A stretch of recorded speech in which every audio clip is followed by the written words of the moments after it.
اس بندے کی موت سے ایک سبق لے لیں کہ ان کے مرنے سے آپ ہرگز یہ نہ سمجھیں کہ یہ ان کی شکست ہے۔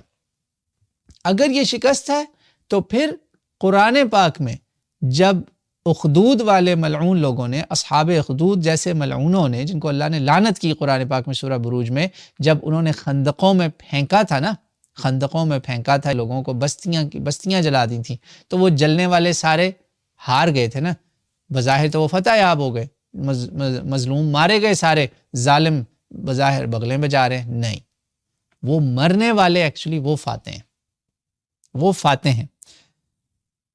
رسول پاک صلی اللہ علیہ وسلم کے پیارے عمار ابن یاسر کے والدین سمیہ اور یاسر مارے گئے، شہید ہو گئے، قتل کر دیے گئے، بہیمانہ طریقے سے قتل ہوئے۔ کیا ان کی یہ شکست تھی؟ نہیں، کوئی نہ اس کو شکست سمجھے۔ مظلوم مر کے بھی فتح یاب ہے، بظاہر دنیا کے سٹینڈرڈ میں وہ اس کو کچھ نہیں ملا، لیکن در حقیقت وہاں اس کو بہت کچھ مل گیا۔ موت اس کے لیے ایکچولی جنت کا ٹکٹ ہے۔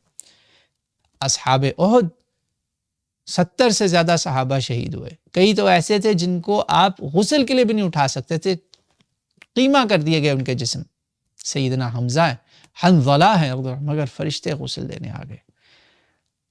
اصحاب حرہ ہیں، مدینہ منورہ کے شہداء ہیں جن کا ذکر بخاری اور مسلم میں ہے۔ مدینہ منورہ کو لوٹا گیا، کیا وہ لوٹنے والی فوج فاتح کہلائے گی؟ نہیں۔ پھر کربلا کس کو بھولی ہے؟ سب کے سب شہید ہو گئے، سب کے سب، کوئی مرد نہیں بچا سوائے ایک زین العابدین کے۔ کیا وہ نعوذ باللہ ناکام ہوئے؟ نہیں، ان سب کے سردار حسین ابن علی ہیں، وہ تو فاتحین کے فاتح ہیں۔ تو یاد رکھیے گا، یہ سب اس لیے ہے کہ اللہ تعالیٰ نے ہم سے ہماری جانوں کا حساب سودا ہو چکا ہے، ہم یہ سودا کر چکے ہیں کہ جنت لینی ہے تو جان دینی پڑے گی۔ یہ تو شکر کریں کہ ہر ایک کو نہیں جان دینی پڑی، ورنہ ایمان تو یہ تقاضا کرتا ہے کہ جب وہ کہے جان دے دو، ہم جان دے دیں گے۔ وہ کہا نا، جان دی ہوئی اسی کی تھی، حق تو یہ ہے کہ حق ادا نہ ہوا۔